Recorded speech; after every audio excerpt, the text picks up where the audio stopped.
Okay, hello, it's Dr. Johansson, and I'm here to give you an overview of the SARS-CoV-2 virus. I will be making a wiki for this virus to help you understand my expectations for the end of the semester project. You will be doing other viruses. But for right now, I wanted to give you a little bit of background about this virus. Some things that I hope will help you understand when we start talking about vaccines and the COVID disease and tissue pathology and tissue, or more really tissue tropism. So here are the topics I'm going to cover. And then, sorry, I need to arrange this. I forgot I now have this separate than my computer. Okay. So let's just get started. A little bit about the history. So coronaviruses, so this is what CoV stands for, is corona. Coronaviruses have been around probably as long as humans and mammals, probably mammals have been around. The first coronavirus was discovered in the 1930s in animals. And then the first human coronavirus, so if you see HCOV, that stands for human coronaviruses. The first one was discovered around, around 1960. And they are the cause of a lot of common colds, seasonal colds. So we've been exposed to coronaviruses for a long time. We'll, through the semester, try to figure out a little bit about why SARS and SARS-CoV-2 are a much more pathogenic, much more transmissible, a bigger issue than all these other coronaviruses that, like I said, we've been exposed to for years and years. So this is an image of the coronavirus. So let's talk about this virus. So first of all, the genome is a positive sense, single strand RNA. So if you watched the video about different viruses, you'll know that some viruses have DNA genomes, some have negative sense RNA genomes, some have double-stranded RNA genomes. And we'll get more into the interesting parts of this and how they affect virus replication towards the end of the semester. So it's a single-stranded, right? So it's not double-stranded like DNA. And it's also one genome. So if you know anything about influenza, which causes the flu, has 8 pieces to its genome, 8 RNA pieces. So this is just single strand. It's about 30,000 bases, or 30 kb. So it's actually a pretty big genome. It encodes approximately 29 proteins, which is also a lot we'll talk about compared to other viruses. You can see that this is what we call an enveloped. Oh, there's the word. So it has some viral proteins. Here is the S spike protein that binds to the receptor, some membrane proteins, and then this N protein will become important. This is the nucleoprotein. So that means this protein wraps around and protects the genetic information. So what they're showing you here in blue, sorry, I'll fix my cord. The blue here is the RNA genome, and this is the N protein that's coding it. N protein will also become important when we talk about some of the tests that we do to look for SARS-CoV-2. Okay, this is a nice false colored micrograph showing you coronavirus. So it's named for this kind of crown of spike proteins 70 to 90 nanometers in size, which is very similar to influenza. This is the taxonomy. So I think the most important part about this is that it's, a beta coronavirus, which means it only, as far as we know, infects mammals. So alpha and beta coronaviruses only infect mammals. The gamma and I forgot the name of the other one. They can infect mammals and avian bird species. And just so you remember, which I sometimes have to remind myself, bats, which we'll talk about in a little bit, bats are actually mammals. So they are actually the only flying mammals that we know of. And just to clarify, the disease is called COVID-19. So this is similar to HIV as the virus that causes the disease AIDS.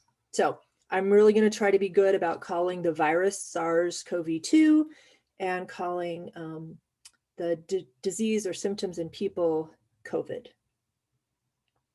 And just in case you were wondering, I meant to tell you those other human coronaviruses that are really popular meaning circulating a lot. You have the human coronavirus 229E, OC43, NL63, and HKU1. So these are the most popular or abundant. So we've been actually studying coronaviruses for a long time. So I know there's a lot of concern about, oh my gosh, we're doing all of this vaccine preparation and stuff so fast, but scientists have been studying coronaviruses in general for a long time. And now we're taking that information and updating it for this new SARS-CoV-2 virus.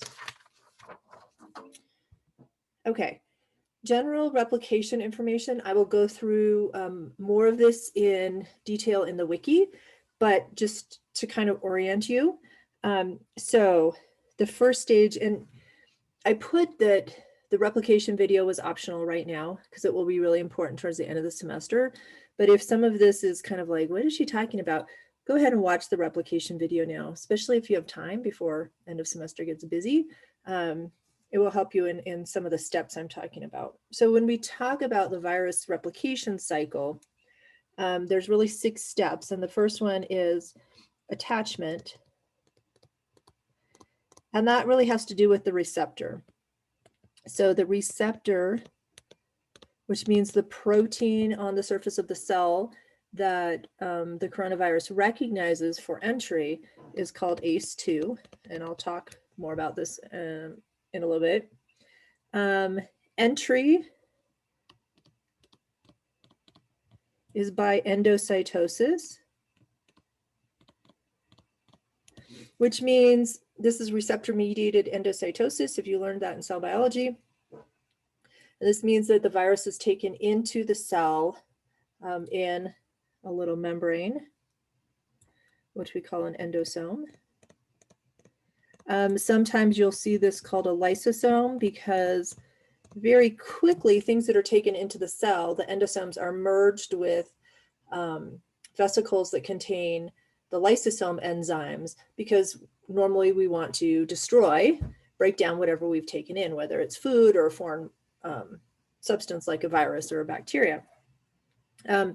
But quickly after the virus is taken into the cell by endocytosis, you have uncoding, which basically means how do we get the viral genome out? And that's via a membrane fusion. So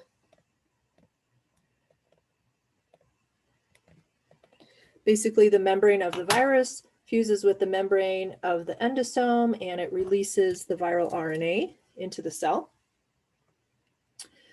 Step 4 is biosynthesis. So because the genome encapsulated in the virus is positive sense RNA, that means it's equal to a messenger RNA. So it can immediately get translation happening. So And why this is important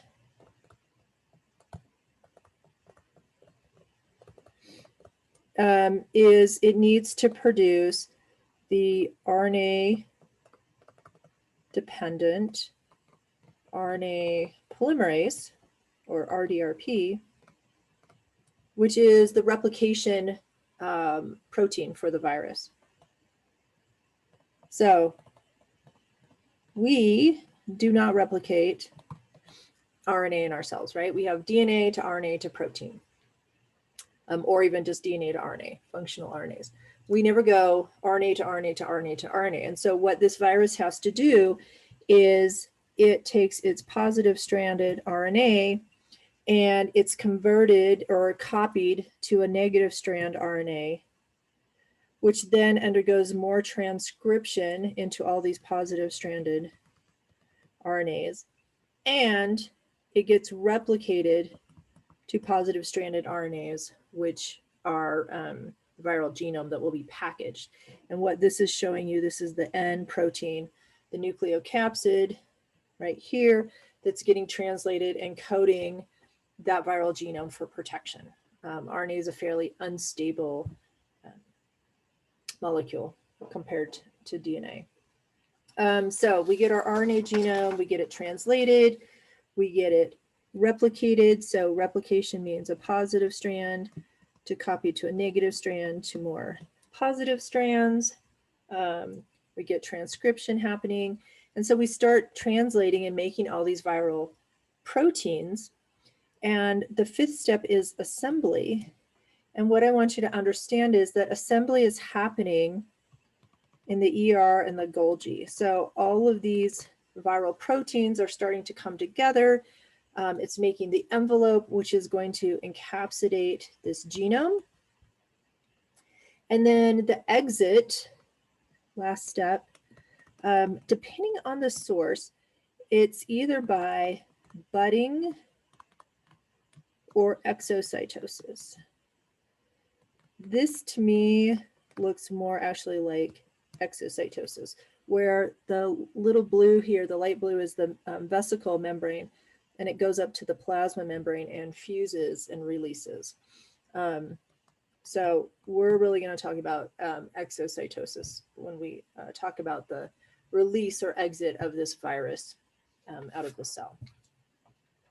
Okay, so that's its general replication. And again, this is something you will be doing in your wiki at the end of the semester to explain about the virus that you're assigned. Here's an image of its genome. So this is trying to show you, this is the one long genome. It has a 5' cap, just like you know about for mRNA. It has a poly A tail. So it looks to the translation machinery or ribosomes just like a messenger RNA. Because it's positive stranded, again, it can be translated immediately. And then what's interesting is the RDRP can make what we call subgenomic RNAs. So you've got your one long genome, and then parts of it are copied and made into these subgenomic messenger RNAs, right, which then encode for all these different proteins. So I believe I said there's about 29 proteins, which is kind of a lot. This is because it's a positive strand. It's Baltimore class 4. We talked about some of the classifications. What else do I want to say about it? Oh, the reason I'm mentioning subgenomic RNAs is I'm going to talk about testing methods, and subgenomic RNAs are actually a way to confirm that you have active virus replication happening,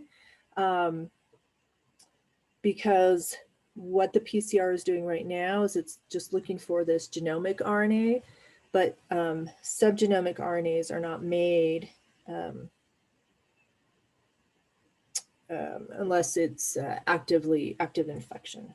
And well, yeah, I'm getting ahead of myself. So what's kind of cool too is it's translated into these two big polyproteins, which are then all these arrows and diamonds are showed. The polyprotein is then cleaved, and the protein's basically cut up into the individual proteins. And this is very common for single-stranded RNA viruses. Okay, I think I'll leave that there. And like I said, I'll talk more about it in the wiki I make. Receptor interaction. So here's just another image of the virus. You can see it's RNA in yellow here, the nucleocapsid. So this is the N protein, which they estimate there's about 1,000 copies of this. So it's an abundant protein, which is one of the reasons it's used in the antigen in antibody tests, which we'll talk about. Spike protein is also the S protein. Only about 100 copies of this on the virion. The membrane protein, according to my source, says there's about 2,000 copies, so this is pretty abundant. But you can kind of see that it's it might be kind of blocked by the spike protein. So when we talk about vaccines, this is what your cell, your body is seeing during an infection. And most of the antibodies we make are to this spike protein because it's the one that's kind of sticking out the farthest. And it's hard to see here, but it can get physically hard to make antibodies, to get antibodies stimulated to something closer into the envelope. And the envelope protein, that it's not really shown here, but there's only about 20 copies. So spike protein, S protein, and N protein we'll talk a lot about. ACE2 is the receptor, so this is the host cell membrane. And ACE2 stands for angiotensin converting enzyme. And its normal function, so remember that receptors are not there to take in the virus, they have normal functions in the cell. And so its normal function is to cleave, which means cut, sorry, I gotta make sure I spell this one right, angiotensinogen. And then that cleaved product downregulates something called oops, I'm too far at the bottom, Ang2, Ang2. So I'm gonna write up here. Ang2, okay. Ang2 actually has a function to increase blood pressure, increase inflammation. So in our bodies, we have pro-inflammatory and anti-inflammatory proteins. So sometimes we need inflammation in recruiting our immune system, and sometimes we want to tap that down. So Ang2 is one of those proteins that increases blood pressure, recruitment of inflammation, but this can lead to tissue damage. So there's actually an ACE1 receptor that's job is to increase Ang2, and then the ACE2 receptor's job, getting the signals from their cell, is to decrease Ang2, right? So you have this nice balance. So you can imagine that when the virus is binding to the ACE2 receptor, it's no longer able to accept signals from outside to cleave angiotensin and to downregulate Ang2. So what happens when SARS-CoV-2 is binding that ACE2 receptor, Ang2 can be upregulated, or it can be more active. It's not getting tapped down. And so we're going to have issues with increased blood pressure and inflammation and resulting in tissue damage. Okay. The receptor interaction, I just want to show you a little bit about, because it's pretty interesting. So the spike protein is made up of an S1 and an S2 part. S1, this little head, contains the receptor binding domain, which is obviously important for binding the receptor. Okay. And so when S1 interacts with our ACE2 receptor here, we get binding, and then we get this conformational change.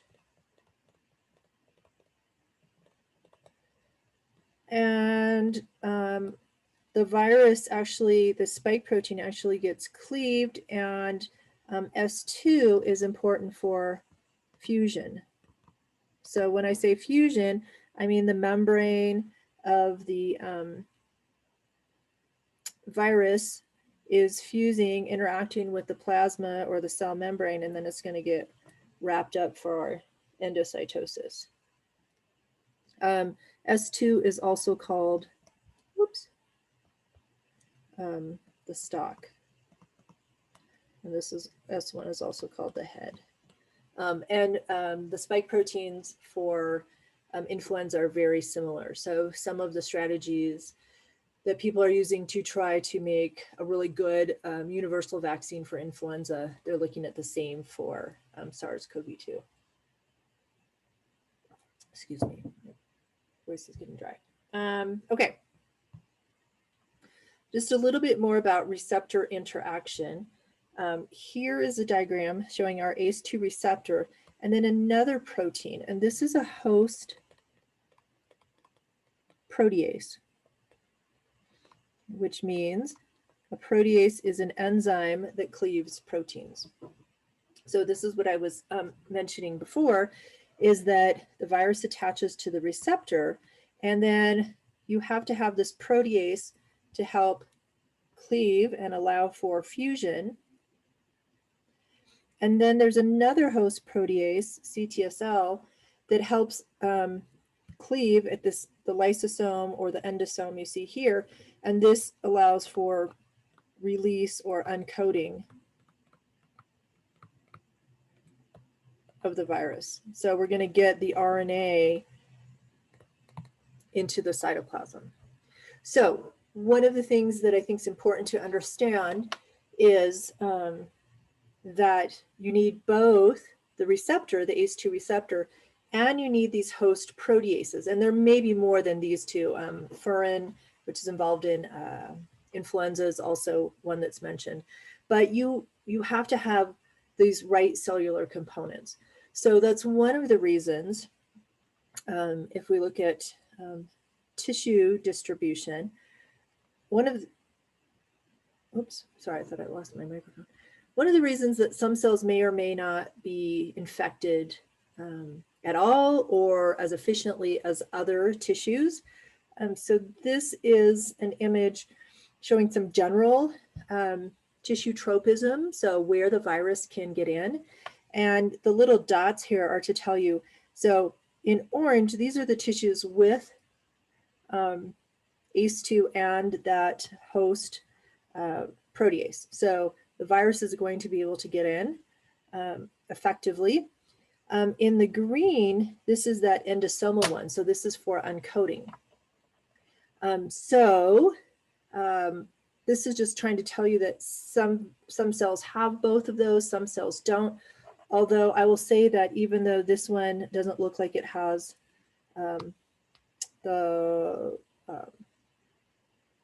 where's my brain? The outside host protease, the heart is actually one of the big organs that can be affected by SARS-CoV-2. So because this receptor is found on many tissues, we're finding lots of different pathology with this than just in the lungs or the respiratory system. So I'm trying to look at what my next slide is. The gut, where's my gut? the gut, the kidney, heart, gallbladder, testes, and the lining of the blood vessels seem to be huge targets for this virus. And again, in my wiki, I will put up much more data for this. This picture is just to help you also understand one of the big targets they've found for SARS-CoV-2 is these type 2 pneumocytes. And these are found in these alveoli, so deep here in the lungs. And these cells are responsible for making this surfactant that helps keep your lungs under the right surface tension and so that they don't collapse.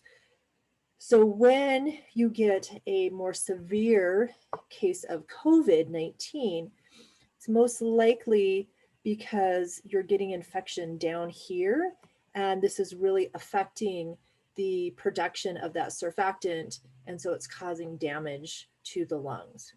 And just in case this is more information than you need, they discovered this by making SARS-CoV-2 type of virus with green fluorescent protein. That's what GFP, so that's why they're green. And they were just kind of showing what tissues this virus could infect.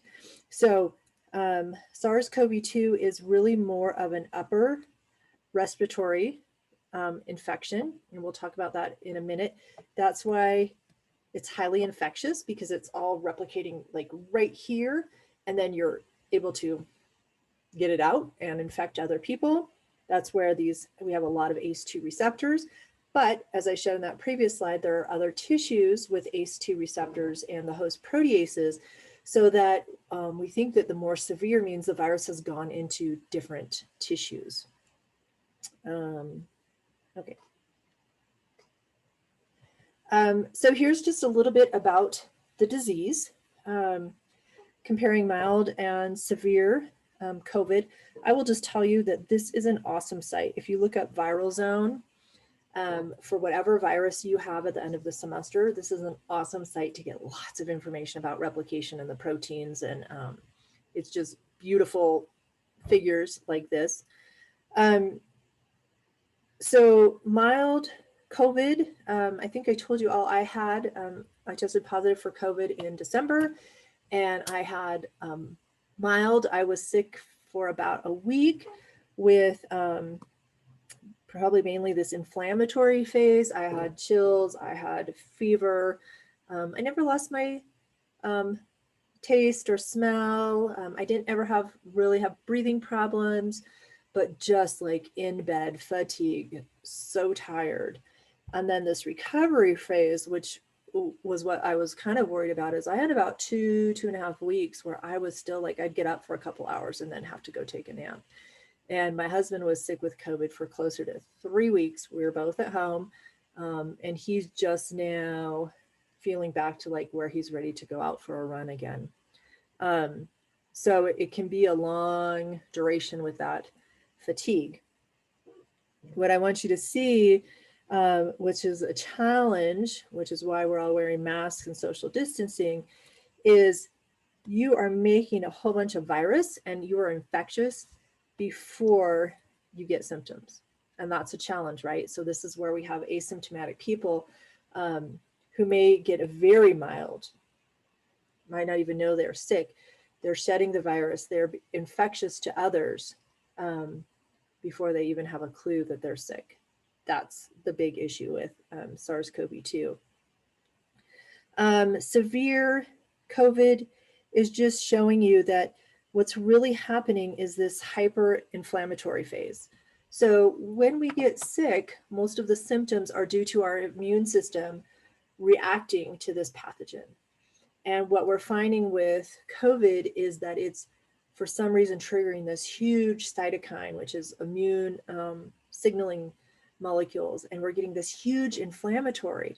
And unfortunately, inflammation can damage our tissues. So if you have inflammation for a long time, it can result in tissue damage. And that's where we're getting the severe COVID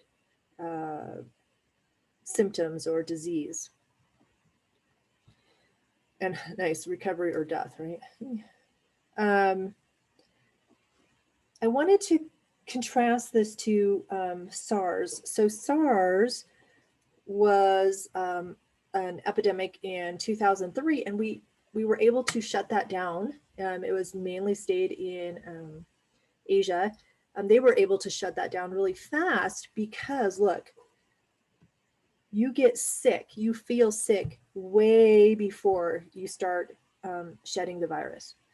So they could easily isolate people who were sick and they weren't infectious yet, right? Compared to COVID-2, you're shedding virus, you're spreading virus before you get sick. And that's a huge issue. The other big difference is SARS-CoV-2 is what we call an upper respiratory infection, which I kind of showed you. I don't know why it doesn't here. So it's replicating here, so it's easier to spread, right? The virus is right there. SARS itself was a lower respiratory infection. So it was, harder to, it was replicating way down in your lungs, so it wasn't as infectious. You weren't making this virus in a very transmittable way. So it was harder to spread. Okay, I think I covered everything on that slide. Yep. Okay, transmission. So we know it's an aerosol. We know it's in droplets, right? SARS-CoV-2 is a zoonotic disease, which means we believe that it came from bats, right? Those are flying mammals, as I said.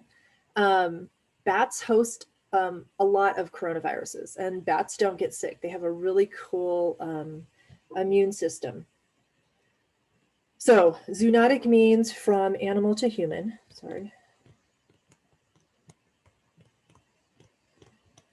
And we're not quite sure. We don't think it went from bats to humans. We think there's an intermediate host. The pangolin was proposed. It hasn't been proven that that's where we got it from. SARS in 2003, that one went, they could trace it from bats to a little cat called a palm civet to humans. They believe that they traced it back to what's called a wet market. So live animals in a market are around, and a lot of them are exotic animals. So ones that you get from out in nature, right? And so they're wild, and people will pick their animal and it will be slaughtered right there and for food and things like that. So we think that SARS and maybe SARS-CoV-2 came through that way, through maybe a wet market. Maybe it was some wild animal that a person was exposed to, and the virus mutated enough to be able to infect that person, and then mutated enough to be able to go human to human. This is really common, and this is where we think that most of our epidemic pandemics will come from, is through zoonotic infections. This is an awesome book, fun reading. It goes on the adventure David Quammen goes kind of virus hunting, I like to say, and he just tells these great stories. They're long, some of them are long, about how these different viruses, like Nipah virus and HIV and all of these, how we think they made it from animals to humans. So when you have time, pleasure reading. I've always wanted to do a class based on that book, but I'm just not sure how to do it. It's really, really good about zoonotics, so spillover, animal infections, and the next human pandemic. Okay, so transmission, zoonotic, but now we have human to human, right? So airborne, virus shedding from coughing, sneezing, talking. That's why we've got our, 6 feet of distance and social distancing and masks, because we're trying to prevent people from spewing out those particles and you breathing them in, right? I put this, oh, you can't see it, darn. I don't know if I can move this. Okay, I'm gonna move that for a second. And you can't read up there, but this is the R naught value that you may or may not have heard of. And the R naught value is basically telling how contagious an infection is. So if you are not, how many people in general might you infect? And this is assuming that people don't have immunity already, so they don't have they weren't vaccinated. They hadn't had the disease yet. This is to a naive population. The greater the R naught, the more infectious that pathogen is. So you can see here, SARS, the 2003 SARS, had an R naught of less than or about 1, which means I could potentially infect another person. Okay, so that's not a lot. When you are less than 1, it means it's not very infectious, and that's the diseases that kind of go away fairly easily. If you look at influenza, right, the 2009 H1N1, it was a little over 1, normally depending on the strain, 1 to 2. MERS, which is the Middle Eastern respiratory virus, also did not cause a pandemic because it wasn't very infectious or very transmittable person to person, but it was really deadly. The ones I think are oh, so here's COVID-19, and you can see it has a pretty good 3 to 6 people every infectious person could infect. The ones I want you to look at up here is look at measles, chickenpox, mumps, even rubella, polio. They're really infectious, right? That's why when people don't get the measles vaccine, that's why we had these measles outbreaks, because it's a highly, highly infectious virus. Okay? So these are ones that we target for vaccines because they can spread through a population so rapidly. Common cold, 2 to 3 people, right? So that's why we get it every year. Oh,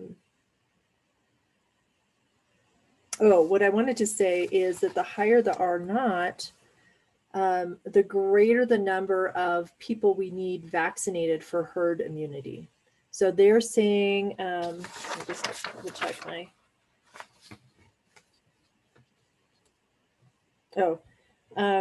I believe, I don't know why I didn't write it down. I think they're saying we need about 80% of people vaccinated or resistant, so maybe had COVID, before we get herd immunity. And so we talked about herd immunity in one of the general lectures, where it's getting that population to a high enough vaccination level that the virus really doesn't have anywhere to go. And that's how we protect immune compromised people, people that cannot get the vaccine. So SARS-CoV-2 is a pain in the butt, for sure. All right, let me move myself out of here again. So this I just thought was interesting. I mean, it's just really short, March to May of last year, but kind of proving or supporting, I don't like to use the word prove, supporting the idea that masks work. So you can see in New York City, when they implemented face coverings, their infection levels went way down. Just the stay-at-home orders doesn't help because we're still out spreading the virus. So my one bit of soapbox is wear your mask. I wear my mask all the time, still got it, but luckily got a very mild case. I have guesses of where I got COVID from, but not important. Okay, so let me get out of here again. Maybe I'll just put myself down here. We have testing methods. So it's really important to know if you are SARS-CoV-2 positive, because you might not have symptoms, but you could be transmitting it to 3, 4, 5, 6 other people. The most common one, and you may or may not have been subjected to this, is the PCR nasal swab. So what they're doing when they stick that big cotton piece up your nose is they're trying to get some samples of cells that might be infected or virus, and they're doing RTPCR. So this really should be RT-PCR. So they're taking the RNA, so this is the viral RNA, and they're amplifying it so that they can detect it. And they're running this test to see if you have viral RNA in your sample. Really important to remember right now. It's testing to see if you have viral RNA in your sample, in your body. We, in the US, our RT-PCR is for two, or for the N gene, but we have two separate PCRs. So you can imagine here's the DNA or the RNA sequence for the N gene, and we might say, we might amplify a little here and a little here. So it's kind of like a double check, right? So if you're positive, that means they amplified both regions of the viral genome. If you're inconclusive, it means they only got signal from one part, which might be due to low viral load. So my youngest daughter came up back inconclusive, but when I looked more into that, it meant basically she was positive. And then if you don't get any signal, then you're negative. What's important about this, and this is one of the things that I really did some research over break to try to understand. So there can be viral genome, viral RNA kind of left over hanging around, but you're not really infectious anymore. You're not making virus. And that's where I told you way back here that they have some different, more sensitive RT-PCR tests that look at these subgenomic RNAs to really see if the virus is actually replicating.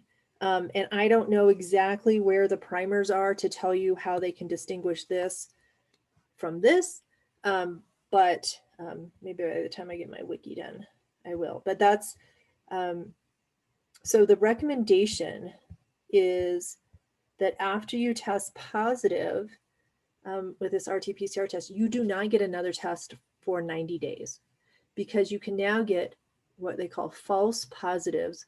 And if you come up with a positive test, you've got to quarantine, but you may actually not really be making any more infectious virus, or it may be very low. You may not be contagious anymore, is what they're thinking, but you may come up positive. The doctor at Auraria Health told me he had a patient who 6 weeks after symptoms was still getting a positive test after symptoms were gone, and she couldn't go back to work till she had a negative test. CDC, I looked up, recommends don't getting tested. Do not get retested after you've had COVID. So you've had a positive result and you've had symptoms for at least 90 days, because you may come up positive, but you're really not infectious, which is amazing to me because RNA is such an unstable molecule. I used to work on poliovirus, which is an RNA virus, and we would make poliovirus RNA in the test tube. And, you know, we were convinced if you look at it wrong, it just degrades. So this has been one of the parts that's really strange to me, that this viral RNA could be hanging out so long. But I will not be getting another COVID test to make sure I'm negative for at least 3 months. Okay. We also have, so what a lot of our pro sports and maybe college sports and other things that need rapid tests, we have saliva, or I found out they might do nasal swabs with this too. This is called a rapid antigen test. So we're not looking for viral genome, we're looking for viral proteins. And this works just like a pregnancy test, where you put some sample on a little container thing, and then it runs and you wait a few minutes, maybe about 15, and you're going to see bands. So the band, the T stands for test, so your sample, and C stands for control, because you got to make sure the assay is working right. And you always have to have the control show up, or it's an invalid test, means it wasn't working right. Excuse me, I'm going to show you how this test works in a minute.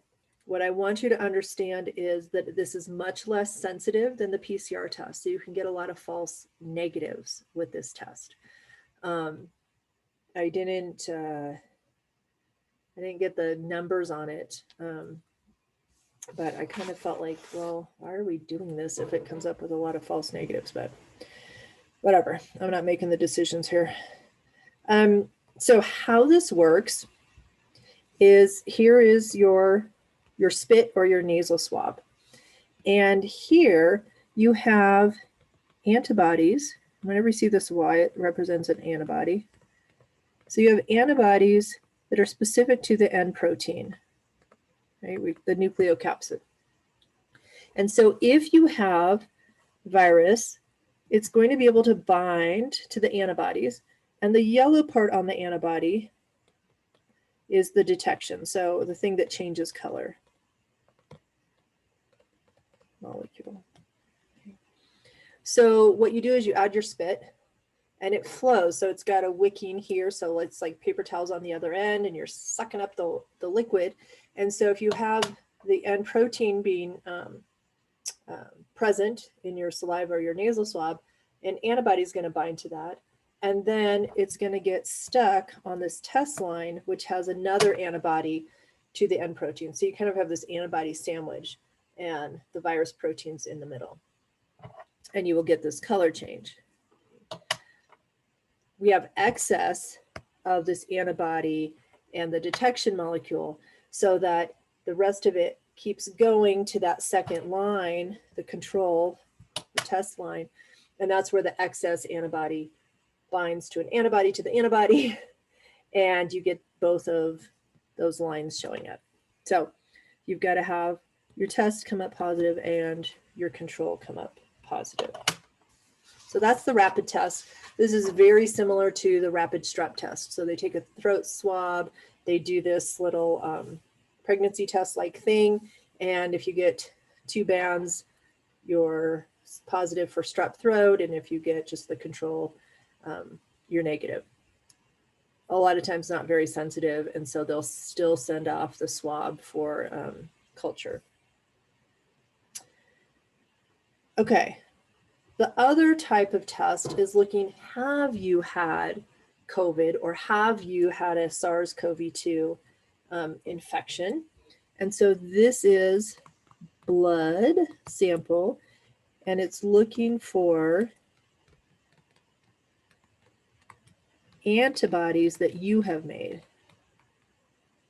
So it's looking for your antibodies. So remember, part of our adaptive immune response is making antibodies so that we're prepared to fight another infection. Okay, so this one is a rapid test similar to the one we just talked about. It's looking for IgG and IgM. So, oops.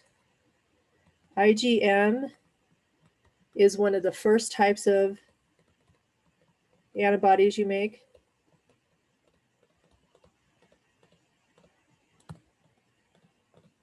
And IgG is your longer lasting memory antibodies.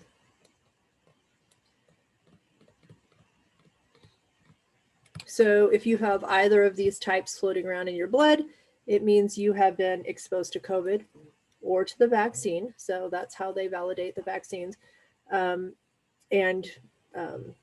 You have antibodies that, you know, hopefully will protect you. The hard part is we don't know how long these antibodies to a natural COVID or a SARS-CoV-2 infection last.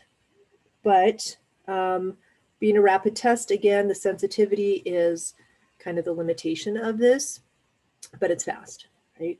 You can also do what we call an ELISA. Okay. And this is where this is done in the lab. We still have our blood sample.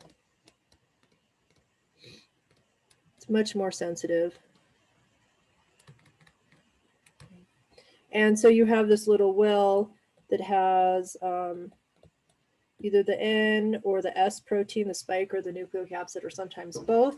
You put your blood sample on, and so now you're seeing, do you have antibodies to these viral proteins? If you do, your antibodies will bind.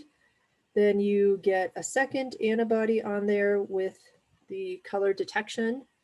And so you can see, you can screen, say, 96 samples in one plate, rapidly, more sensitive than the rapid test.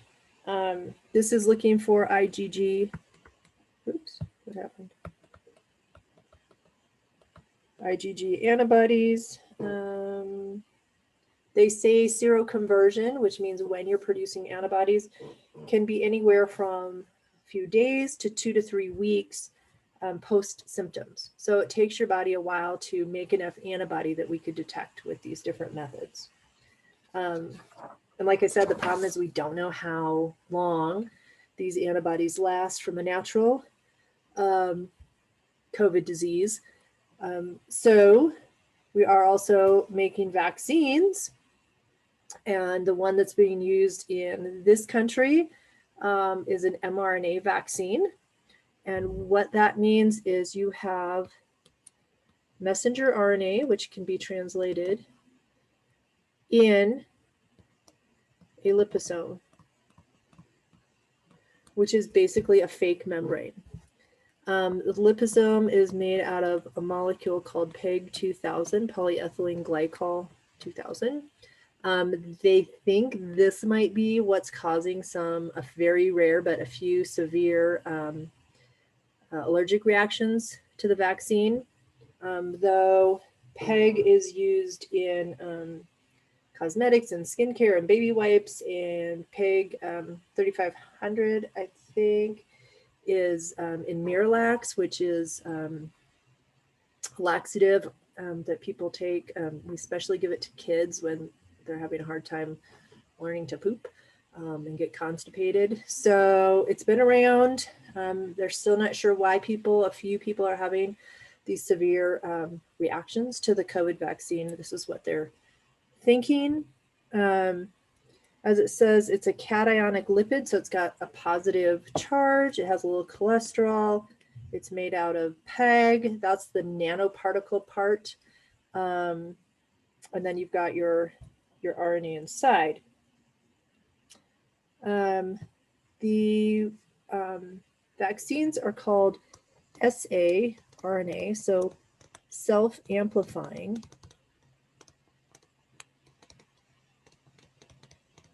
which is really cool. So what they have is they have the RNA-dependent RNA polymerase from an alpha virus. So this is just another strain, another type of virus, sorry, that makes this nice replication complex. So remember I talked earlier in SARS-CoV-2 replication that it has an RNA-dependent RNA polymerase, which can copy positive RNA to negative stranded RNA and back to positive RNA. So that's how it replicates. That is how it makes more.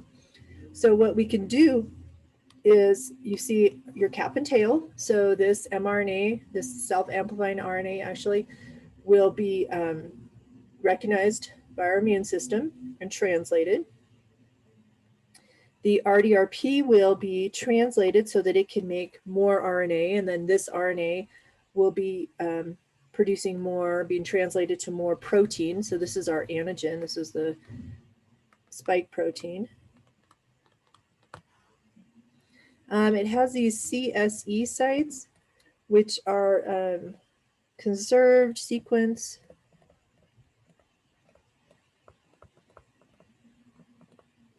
elements, which is basically for RDRP recognition. So this is how the RNA-dependent RNA polymerase knows which RNA to copy. Big exciting part of mRNA vaccines is they're not infectious, right? So all they're producing here is the spike protein, whatever gene from the virus. So they don't have all of the genetic information from CoV-2 to make any more virus. So there's no way you're getting infected from the vaccine. It's RNA, and there's no way you're getting, people have talked about, it's changing your DNA, it's changing your genome. No, there's no way, because RNA is being replicated to RNA. We don't have the protein reverse transcriptase in our cell. Like if you were infected with HIV, HIV can take its RNA genome, convert it to DNA, integrate it into your chromosomes. This is not happening with this RDRP. It's not happening with SARS-CoV-2 at all. And they think this self-amplifying part really can help the immune system make lots of antigens. But you're seeing that you need 2 doses, right? So you need 1 dose to kind of prime your immune system, and then that second dose 3 or 4 weeks later to really boost that immunity, that antibody and I don't know if they're having T cell response. I haven't actually looked at that. I should stop. So that's the basics of the mRNA vaccine, or the saRNA vaccine from Pfizer and Moderna that's being used right now in the United States. Your first kind of group assignment is to research some of the other vaccines that are being used around the world, and kind of do some compare and contrast and see what's going on with these different vaccines and how effective they are, and looking at long-term immunity. Okay, I think I covered everything I wanted to. This, I think, is just a beautiful image, false colored, but the little purple is the SARS-CoV-2 emerging, budding exocytosis from a cell in the lab. So looking forward to this semester and learning more about SARS-CoV-2, and I hope that helped you understand a little bit more about the virus itself. Okay, let's see if I can do this. All right, I will talk to you later. Oops. Bye.